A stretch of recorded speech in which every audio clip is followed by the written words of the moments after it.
Hello everybody and welcome to the FTW Podcast, the wrestling world in all its laughable glory. Tonight's TNA No Surrender pay-per-view special is coming to you live on September 6th, 2012, directly after Impact has gone off the air. Well, about 7 or 8 minutes afterwards. But anyway, my name is Harrison and with me as always is Rob. Say hello, Rob. Hey. And Garvin. Say hello, Garvin. Hey.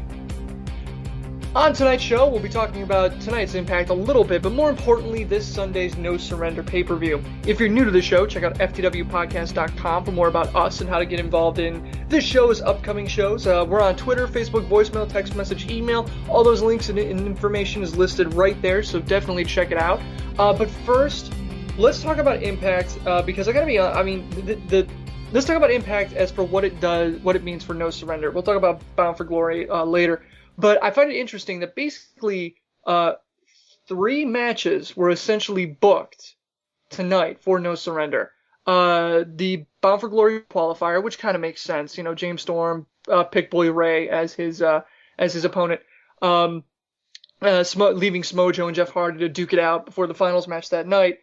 You got the tag team championships with Kaz and Daniels and Tessmacher and Tara. All of those booked, plus the speculation of RVD and Magnus, all of those happening, Thursday, Friday, Saturday, 4 days before the pay-per-view?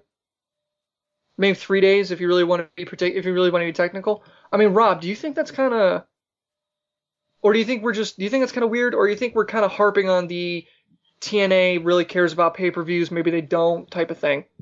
I don't think it's too big a deal. I mean, just because they're announcing the match now, they've probably been preparing for this for a while. And it's actually 4 matches because Austin Aries gets to beat the crap out of Armbreaker. What kind of a nickname is that anyways? Yeah, we'll have to call him something. But yeah, Armbreaker, I don't know. All right. Yeah, I guess Armbreaker is a step up from Big Guy with the Mask. Well, Hogan actually called the dude VP.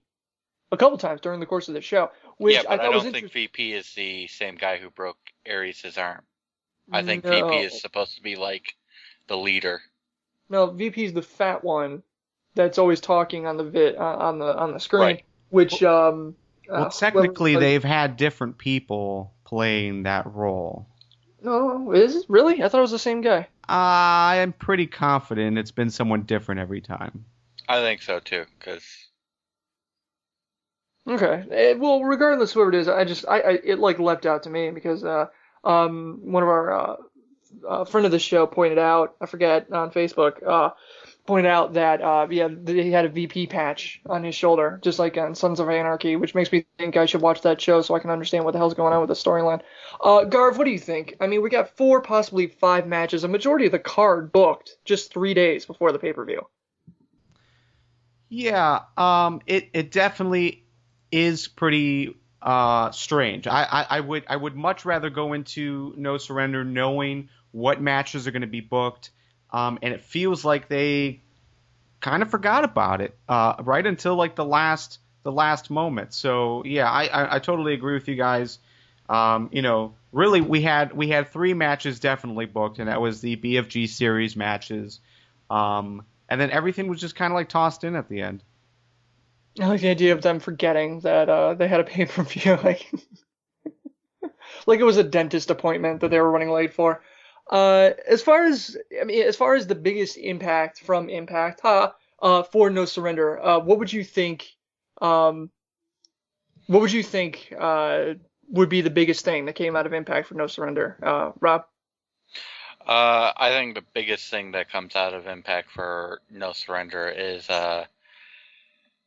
it's kind of a draw. I mean, the BFG, we kind of knew who the Final 4 would be, so that's not that big of a surprise. But Angle and AJ Styles teaming up to take on Kaz and Daniels is a big thing. Tara and Tessmacher is a big thing for the women's division. I would say those are probably the 2 biggest things. We've got some other cool storyline stuff that could happen, but those would be my 2 top matches as far as surprises and everything came. Well, I kind of agree with you as the AJ Angle thing, just because having them two team up again is pretty interesting. But for me, the biggest surprise would have to be that Gail Kim isn't going to be the one that takes on Tessmacher for the Knockouts Championship. When you think about it from like, what, 6 months ago? Not even, 5 months ago maybe? When Gail Kim had that title and showed no sign of dropping it, then all of a sudden she's knocked out 3 days before by Tara. I mean, it's just, I don't know. I just look at it as far as the biggest shakeup on this card because everything else is kind of playing out as we thought it would. I mean, we know AJ is going to have to go after Kaz and Daniels in some capacity. Teaming up with Angle's cool because it'll be see them in the ring together again. The Bound for Glory qualifier, like you said, we had the final four guys. We've known basically who's going to be in there for the past few weeks. So that really isn't big of a surprise. One other thing. I'm sorry. I'm sorry to cut you off here real quick. I'm going to go out on a limb and say that Gail Kim probably will not be out of the title picture long because lately when I've seen her in her matches, she's picking her game up a lot. She's starting to look a lot like Gail Kim during her first run with TNA when she actually had skill before WWE killed what skill she had. I don't know. This last Knockouts match, I mean, Tara and Kim had some high points, had some really nice points, but also had some really like, I don't know. It just needs to be tightened up more. I think this whole world tour is kind of hurting them a little bit. I think Impact TNA isn't really, well, like the chat's saying that Gail Kim is overrated. I don't know if she's overrated, but it definitely, I think the world tour is starting. You're kind of seeing guys and girls botch really simple stuff, and it's not like the big spots. It's like the filler material that they have to make up on the fly. You can tell they're not really syncing very well. I mean, look at RVD and Bully Ray. I mean, Bully Ray looked great, but RVD was just... Well, okay, let's step back. RVD has looked awful pretty much consistently for the last 12 months at least. I mean, he's got a good match here and there. Last week, his match was fantastic, but overall, RVD, always has issues like that. As far as the whole Gail Kim Tara thing, I mean, Gail Kim isn't the best women's wrestler ever. I mean, so she does have a lot of mistakes in her matches, but I thought tonight's match was great. Tara had a lot of energy, and I wouldn't call this match a big bombshell of any sort. We've been wanting Tara to be in that title picture for a long time. We finally are getting it. Oh, yeah. No. It wasn't from my standpoint, it wasn't a bombshell. It was just every single match on this card today, you could go through and you could find, I'm willing to bet at least 2 to 3 botches a match. And it's not like the big ones. It's not like the complicated set pieces. It's the simple stuff. Hernandez not being able to do a fucking power bomb.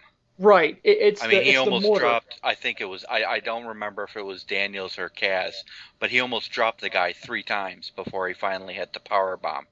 Yeah, it's those little things. It's the mortar inside the brick. It's the mortar in the wall that you can tell. I really think it's the world tour. I think these guys are starting to get to where we're getting to the point where they're just constantly on the road, starting to wear on them. I don't know. I don't know if I can agree that we can pinpoint it on just that one thing. I mean, even looking at Hernandez. Hernandez is another guy that hasn't ever been really consistent.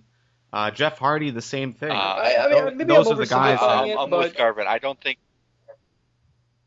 Go ahead. I'm with Garvin here. I don't think we can point out any one specific thing. It's probably a combination of stuff like you've got the World Tour and then you've got the Bound for Glory Series tournament and so on and so forth.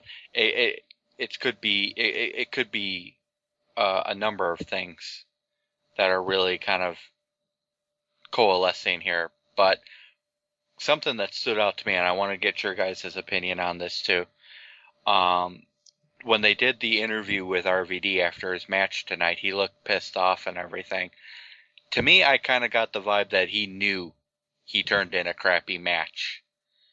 That, TNA was trying to write it off as this, but it almost struck me as like it's finally sinking in with RVD that he's running out of steam. Am I alone in that, or did you guys kind of get that too? I don't know. I mean, RVD, again, hasn't really been consistent for a long time. Right. If it's just now sinking in, he's way behind in everyone else's opinion. Well, his favorite pastime activity will kind of cut that down a little bit. There's nothing wrong with his pastime activities. Come on.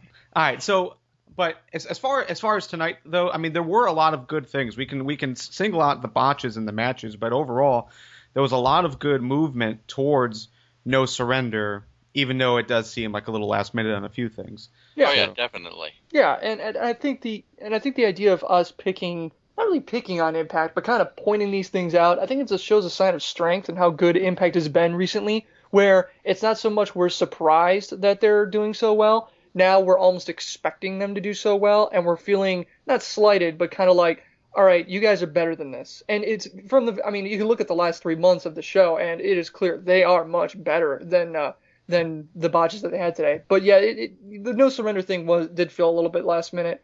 Yeah, I agree. I mean, this show didn't have the same energy and feelings that last week's did or the week before did. But I don't know. I think it's just because it is the show before pay-per-view, everyone kind of relaxes. I can see that. Yeah. Right. Okay. First, okay, so let's talk the Bound for Glory series. We have our final four. James Storm was 73, got to pick his opponent, which was Bully Ray, leaving Samoa Joe and Jeff Hardy to have the match. Basically to be stuck with the other qualifier. I thought it was funny because when Jeff Hardy came out at the end, he looked like he just woke up from a nap. He looked like he was just sleeping on the couch before they're like, "Shit, dude, you got to get up, you got to get out there." And for the last segment, he's like, he just comes out and he just looked really, really sleepy. Yeah, he had no idea what was going on. He's like, "Why the fuck am I out here?" Yeah, like he just got out of the shower or something. He's like, "Are you serious? I thought we were done tonight." No, you don't understand, man. I had a match already. Yeah, he's like, "I'm tired, dude. I know I got another match in like 3 days. I just want to get some sleep." So No Surrender. The big speculation going into this is probably RVD versus Magnus, which I think is interesting because Magnus also attacked Samoa Joe early in the match. Earlier in the night. For ruining their really good tag team. Yeah.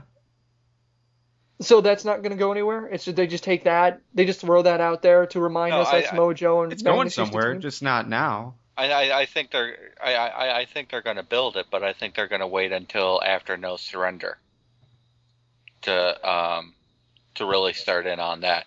I think we will see a Magnus Samoa Joe feud, and the promo he delivered before he attacked Samoa Joe was really it's really got me excited because for weeks now, we've all been talking about how Magnus should be better than he is. Mm-hmm.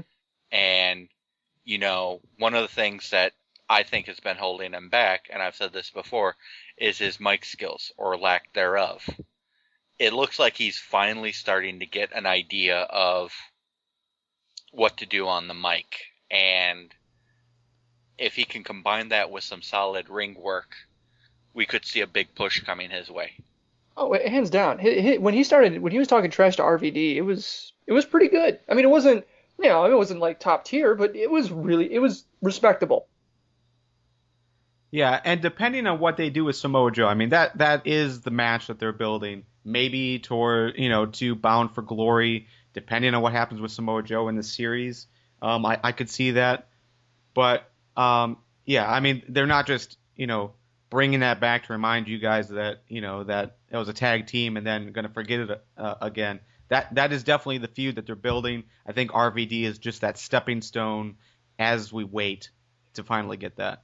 And that was actually going to be my next question with Magnus versus Samoa Joe. If that is what they're building towards, what does that mean for Samoa Joe? I mean, that pretty much. I mean, you would not be going out on a limb by saying that Samoa Joe is going to lose to Hardy on Sunday. No, but that doesn't necessarily mean that that's what is the most likely scenario. I mean, Samoa Joe could go into the finals and then Magnus get involved at that point. I think that would mean a lot more to Samoa Joe. Like, he's right there. He's one step away from going after the title again, and then Magnus gets involved. I think that would be a better And if I were story. booking things, I would probably go with the way Garvin suggested. Have Magnus beat Hardy, and then he goes into the final, and then Magnus interferes and costs Samoa Joe the win. So now Samoa Joe has this thing. I could have won. I should be fighting for the heavyweight title, but now I'm just gonna kill you. Yeah, exactly. By the way, in the live chat, not to interrupt you guys, but it has been booked. RVD versus Magnus is official for No Surrender, so we can predict this. Okay. All right, I'll just delete that out of the doc then. My thing is, I do like that idea of Joe losing because of Magnus, especially in the finals, because Samoa Joe is kind of, I mean, I know we love him so much, but he's kind of playing a heel role almost right now, and that would instantly turn him face to go up against Magnus. So it isn't like this, so you wouldn't have to worry about a slow build to turn Joe. It would just be like, he'd instantly have a beef with Magnus and could turn face. But then again, that does raise the question that we always bring up every time we talk Samoa Joe. How come he's not gonna win? If that's the case, if he does lose to Magnus to build this feud, he's not going to go into Bound for Glory for the title shot. I mean, that is kind of bittersweet.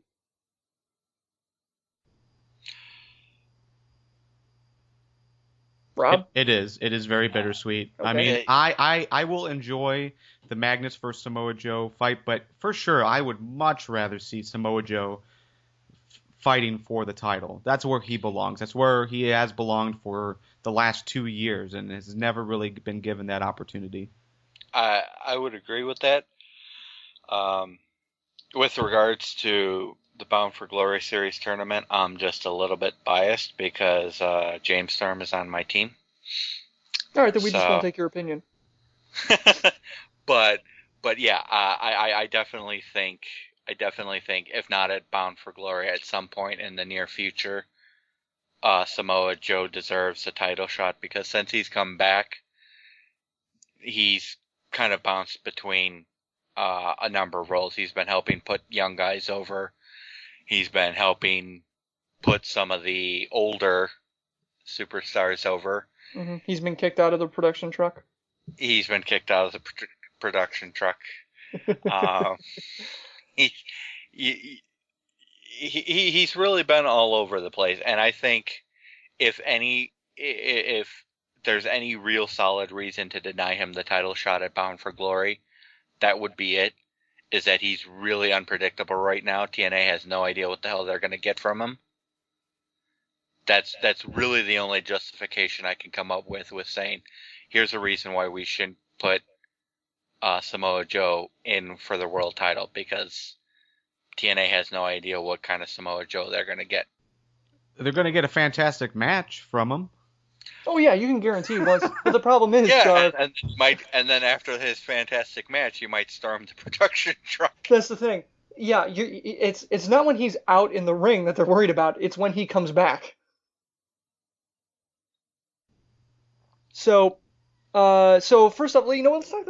Let's run down the card. RVD versus Magnus. What about the idea of Magnus both winning this match and costing Joe the title later on that night? Do you think that's too much to put on him right now, or do you think that fits?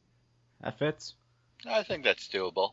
I mean, it's RVD. As big an RVD fan as I've been over my tenure as a wrestling fan, every time I see him, it's like he's becoming the Michael Jordan of pro wrestling.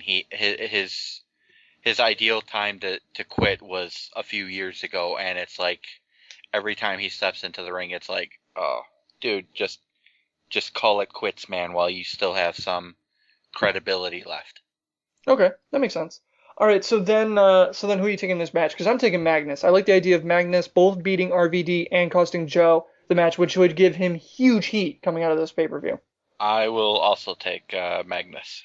All right, Garth, who you taking? Magnus. All right. Knockouts Championship, Tessmacher versus Tara. Now, this is kind of the rubber match. Normally, I'd say Tessmacher all the way, but Tara won. Well, Tara's been on a bit of a hot streak, So maybe they dropped the title to her. I don't know. I mean, this one I'm just kind of torn on because, I'm gonna well, pick. I'm gonna pick Tara. okay. While you're torn on it and trying to decide, I'm gonna pick Tara because even though I'm against them doing another quick title change, the Knockouts division, we've said for a while, needs an experienced champion. And Tessmacher she's getting better, but I as big a fan of her as I am, I don't think I can justify her as champion. Yeah, I like, well, yeah, I kind of like that, but at the same time, I mean, dropping the title off a test marker so soon when she's shown, promise. Oh, I don't know. Tara looked great tonight, though. I mean, that one hand, I mean, the held suplex, and then she signals to the crowd and then hits it. That was awesome. Yeah, I mean she's really been on a hot streak. Yeah, I could see TNA trying to capitalize that. All right, I'll take Tara. Who are you taking, Griff? I also like Tara in this match. I am number one against hot potatoing the title, but at the same time, that is adding some excitement because you don't know what's going to happen. Like when Gail Kim was champion and she was winning basically every match and every pay-per-view defense, you knew that she was going to win. Right. But now with this, you have Tessmacher picks it up, Madison Rayne picks it up. Now Tessmacher again, Tara could take it. I think that adds a lot of excitement that the Knockouts haven't really had in a while. And right. I think it's actually beneficial in this spot.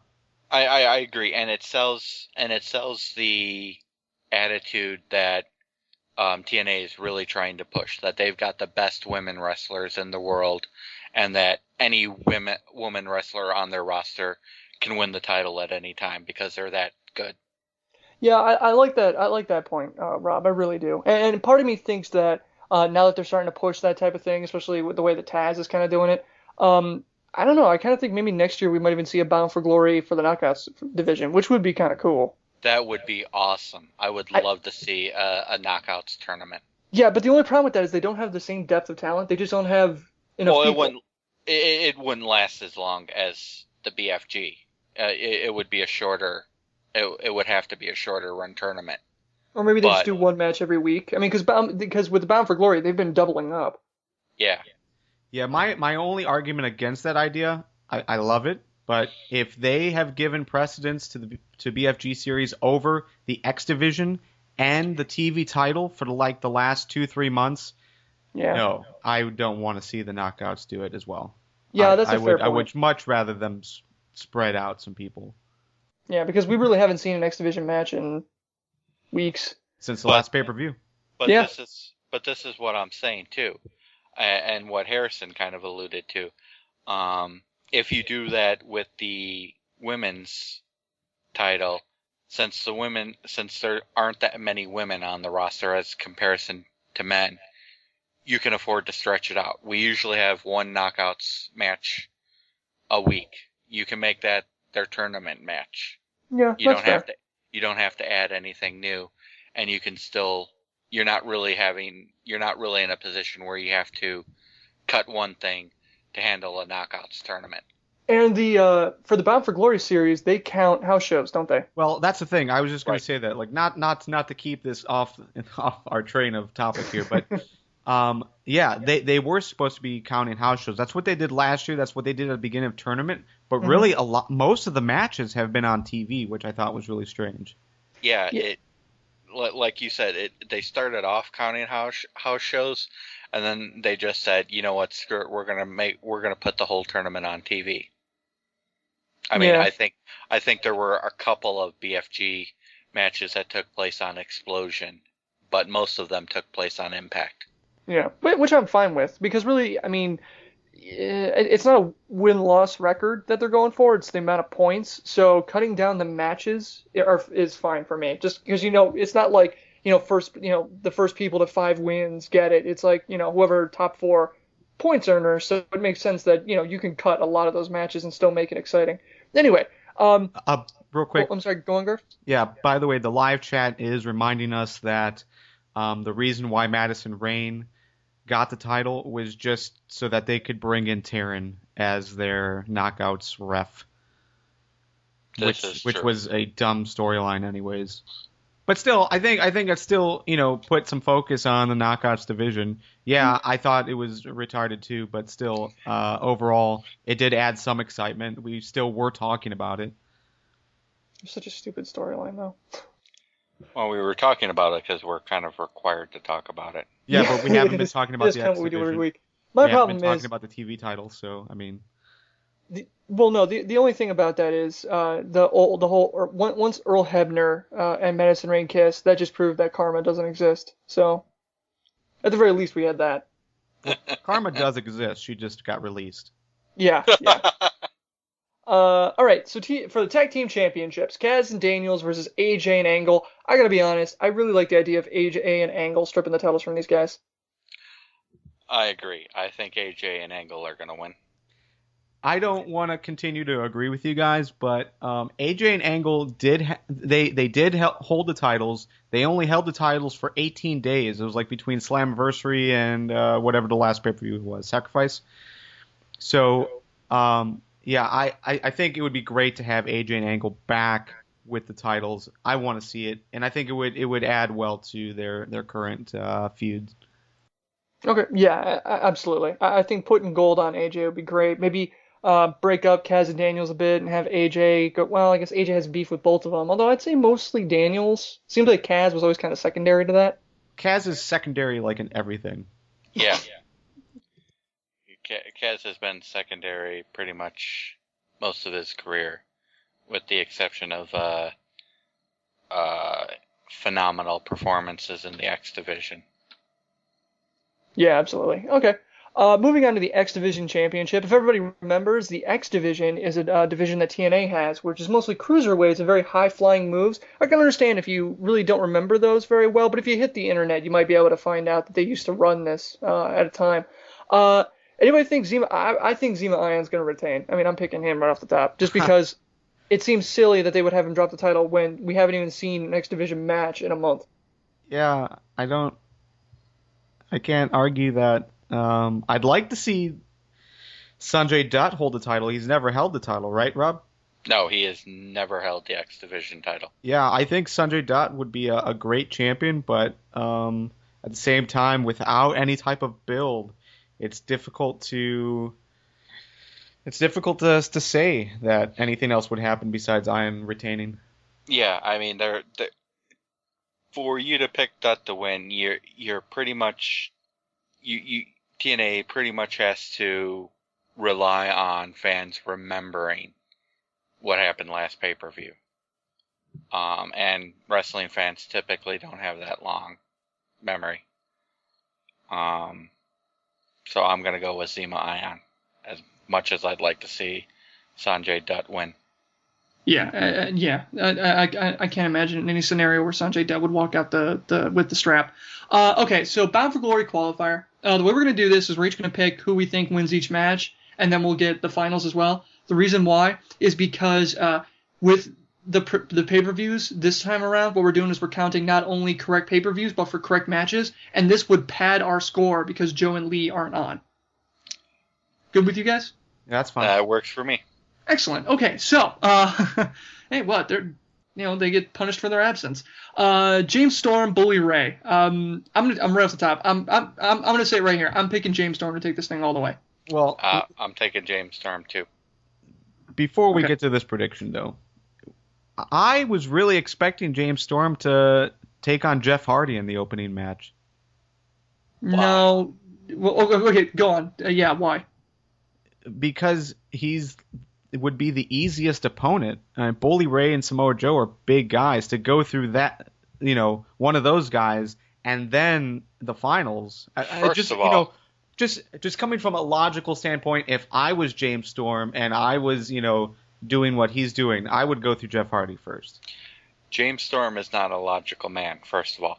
His character likes challenges. His character wants the biggest, baddest man. And like he said on Impact tonight, for months Bully Ray has been accusing him of being behind aces and eights and everything. So it makes sense for James Storm to say, yeah, you've been on my ass. It's Now I'm gonna payback kick time. yours. Yeah, exactly, Harrison. I'm gonna kick yours.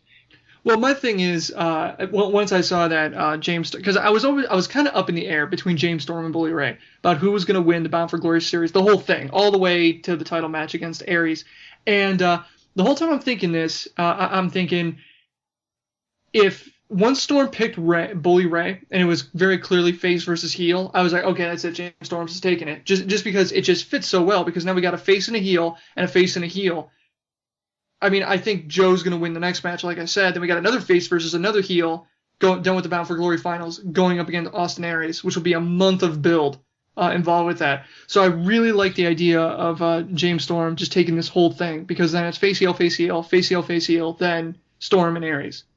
Well, what we've been discussing since this all began was James Storm winning. I don't think I can go against that in today's discussion. I think James Storm is still the favorite going into it. But man, I would have really liked to see Bully Ray in the finals. Yeah, I can understand that. It would be interesting. I mean, he's been on a tear. I mean, the guy has been probably the most consistently amazing heel in pro wrestling today, and he really should get something for that. So if he can't win the Bound for Glory series, man, then give him like a subway coupon and a parking spot, because he deserves it. Well, I think one of the things that's holding Bully Ray back, I don't know if there's been an update on this yet, but we know Devon's already gone. Yeah. And last I heard, TNA and Bully Ray were still trying to come to contract terms. So I can see why that might be holding TNA up. It's like, okay, well, until we've got a contract ironed out with you, we're obviously not going to push you for a title. Well, but he is going to at least fulfill until Bound for Glory. He has said that. And right. I think him fighting for the title at Bound for Glory is good for both of them. You know, it would tell Bully Ray that TNA has confidence in him, and it would tell TNA that Bully Ray is awesome and needs to be retained. So I think I don't know. If I don't know. I see Bully Ray. I gotta be honest, Garv. You have an amazing point. If Bully Ray was about 15 years younger, I hate to bring that up. I really do, but the guy is in the twilight of his career, and yeah, him and Devon. Who knew that these two were going to be as amazing as they did when they broke them up? But at the same time, man, it's like if this was 10, 15 years ago when this guy didn't have that much road, that much miles underneath his belt and that much wear and tear. I mean, look at him with a shaved head. He's got scars all over the back of his head. This guy doesn't have you can't really build much on him. So I wouldn't really want to take Bound for Glory, which is the biggest pay-per-view in TNA's calendar, and kind of resting at this guy to say that we have confidence in him. And that's a big, I don't want to say risk, but that's a big statement. Yeah, I get that. And, you look at everyone who has come over from the other company and has been put right into that main event spot. I mean, Bully Ray is probably like the last guy you expected, and no one is really complaining about it. Like, they would complain when anyone else came in, but I don't know. I think Bully Ray has an opportunity here, and I think it would be dumb for TNA just to write him off now. At the same time, I mean, let's be fair. We don't know Devon is gone. We don't know. I mean, there is no one saying that Devon is gone. Devon, and this is being talked about in the live chat, Devon is gone to Twitter, and it's basically just said, I just want to thank everyone, like, and TNA and all the fans, you've been great, and that's it. That's all it was. It wasn't saying I'm gone. It just, you kind of imply that. Maybe that's just a bargaining chip that he's trying to get the fans behind him to say, hey, don't go to WWE, stay in TNA. And, I mean, you even look at his Twitter account now, and he's basically complaining that all of the dirt sheets are writing him off of TNA, and that's not the case at this point. Yeah, that's a fair point. I just went to ImpactWrestling.com trying to see if Devon's still on there, and I just saw that Ric Flair is still on here. Oh, so maybe this isn't the best source. Don't use ImpactWrestling.com as any source, man. Yeah, they never update their website. All right, so I'm gonna go against the grain here. I've been sitting here since beginning of Impact trying to decide who I was gonna choose. I'm actually gonna go against James Storm. I'm gonna go with Bully Ray. Wow. You just had to. You admit it. You just picked that because you're tired of agreeing with us. The thing is that I like Bully Ray. I don't like James Storm. I think. How do you not? I think James Storm's dick. Shut up, Rob. Muted. Oh, you son of a bitch. Really? You don't think James Storm is main event? I like James Storm versus Robert Roode. Robert Roode is not the champion. I'd rather see Bully Ray versus Austin Aries. Hell, I'd rather see Samoa Joe versus Austin Aries. Austin Aries beat Bully Ray already. Yeah.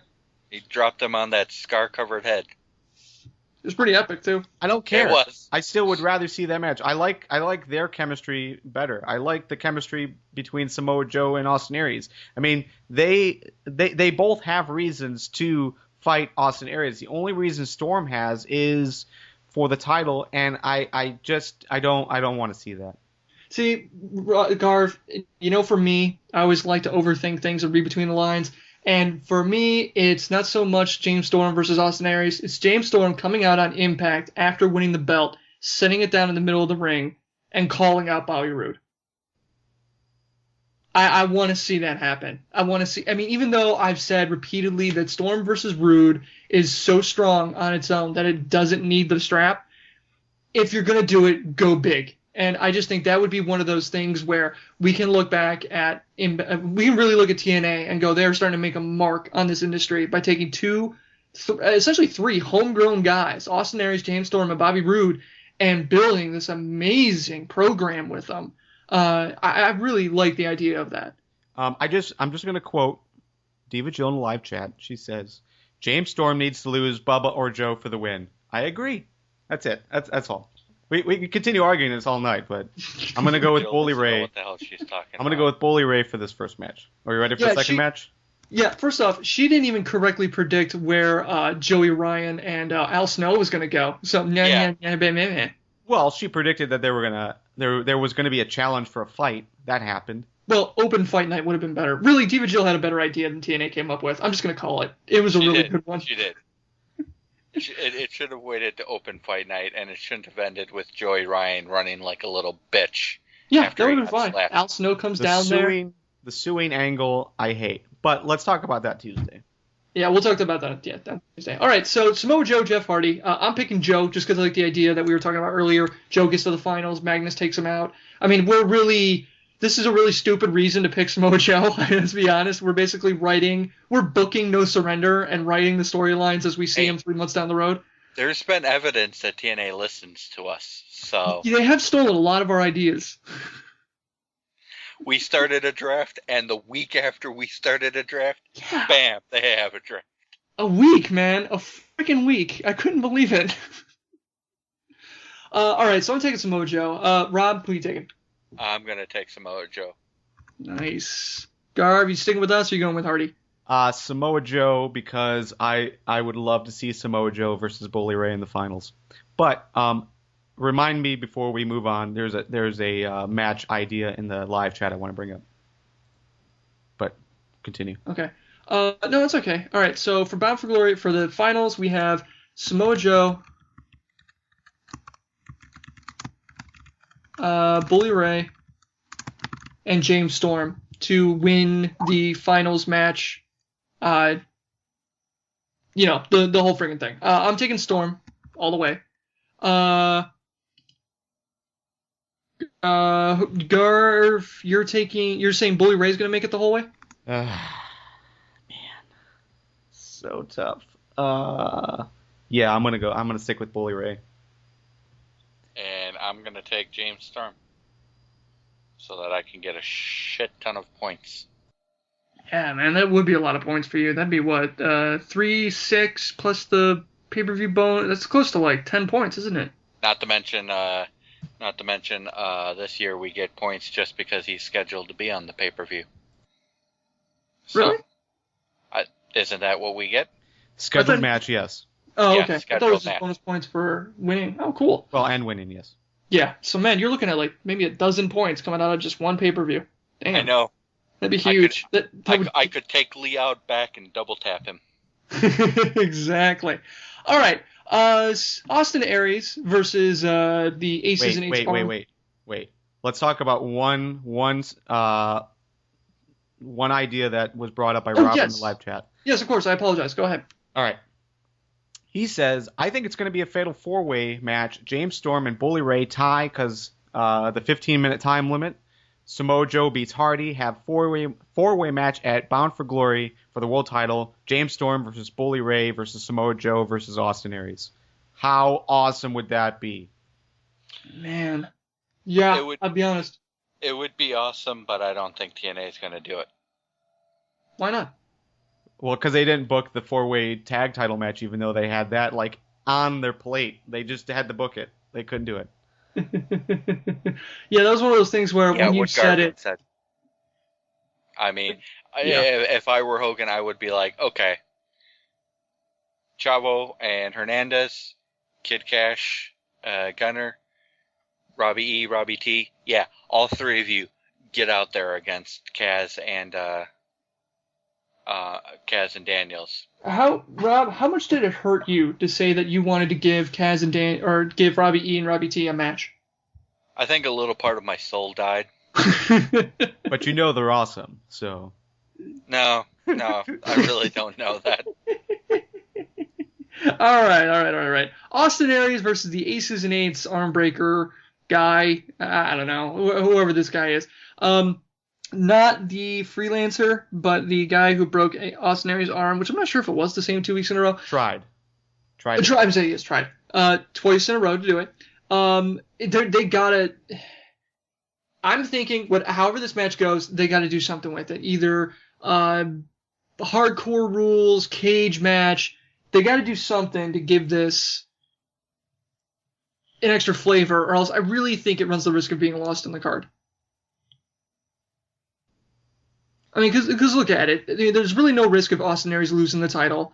He's probably not going to lose at all. If he does lose, it's just going to be a beatdown from a group, and then we just have another melee like we had last Impact and the Impact before. So I'm thinking they really got to do something to kind of give this some special sauce. I mean, what do you guys think? Well, that seems like the scenario that they probably will end up with is, basically ending the pay-per-view with TNA versus Aces and Eights. I don't really see that match ending because I don't see any way to end it that benefits both sides and the story. I mean, if Austin loses again, is taken out again, that's basically, 2 impacts in a row, skip this week, and then again at the pay-per-view. But if Aces and Eights, like, theoretically, who we are perceiving as their top guy or one of their top guys, that would be a big hit if TNA got the upper hand there. I'd rather see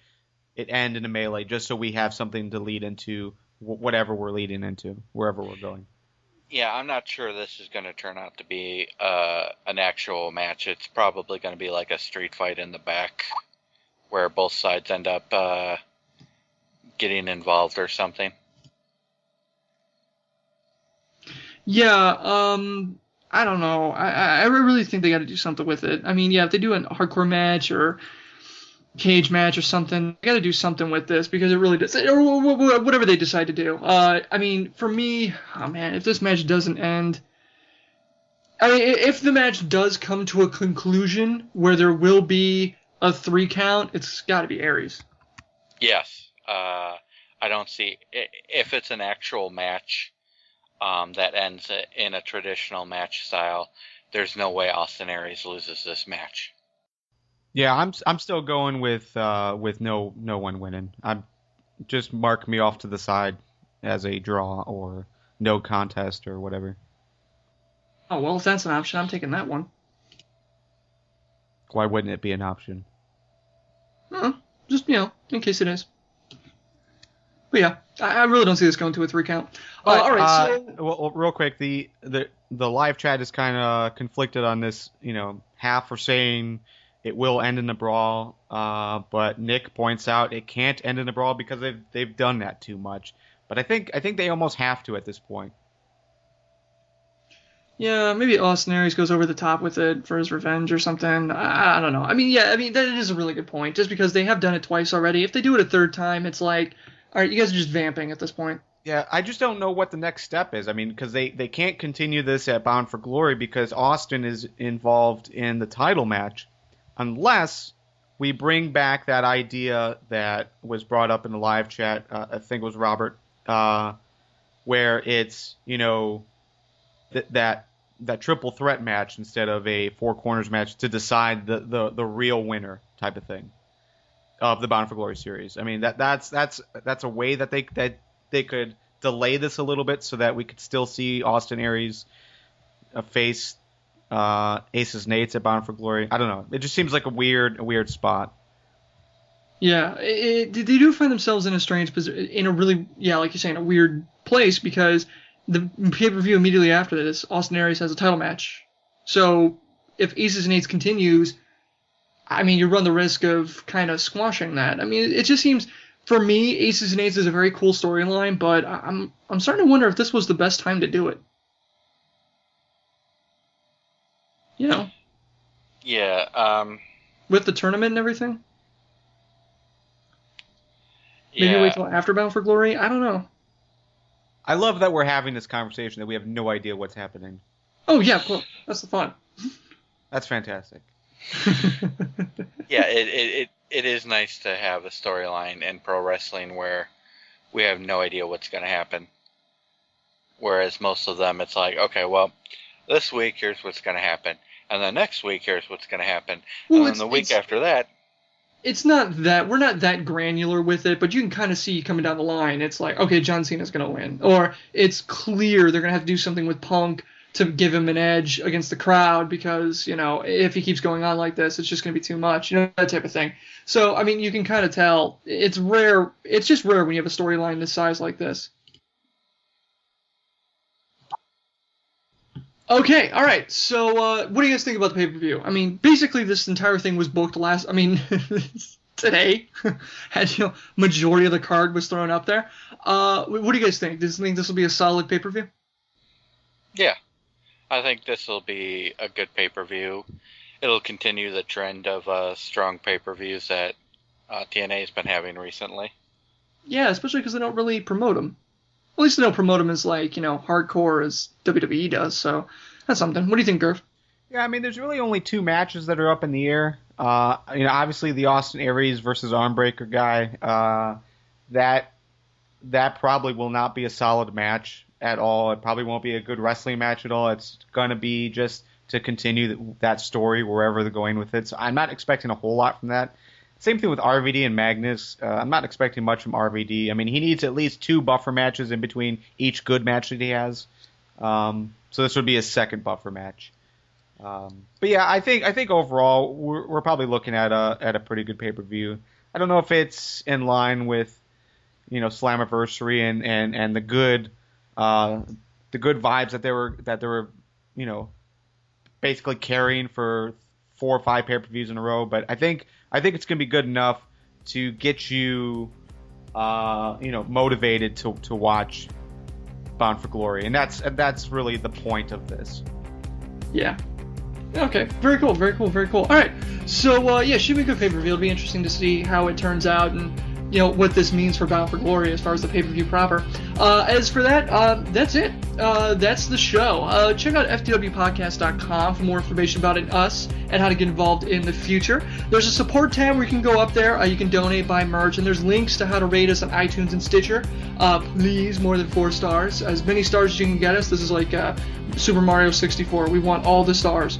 Again, tonight's show has been brought to you by facebook.com/groups/TNA, where the big boys play, all one word. Great group of just TNA fans and everything, not ripping down the program or trying to find fault in it, actually enjoying what they're seeing, enjoying what they're doing every Thursday night, which is, for me, a far more productive use of your time. Thank you, everyone in the live chat. You guys are the hive mind and make this show what it really is. I mean, you're just always fantastic. We record every FTW podcast episode on Tuesdays at 8 p.m. Eastern. I'm not going to say Greenwich Mean Time because me ain't on again. And you can check it out at ftwlive.com. Thank you guys, and we'll see you next Tuesday.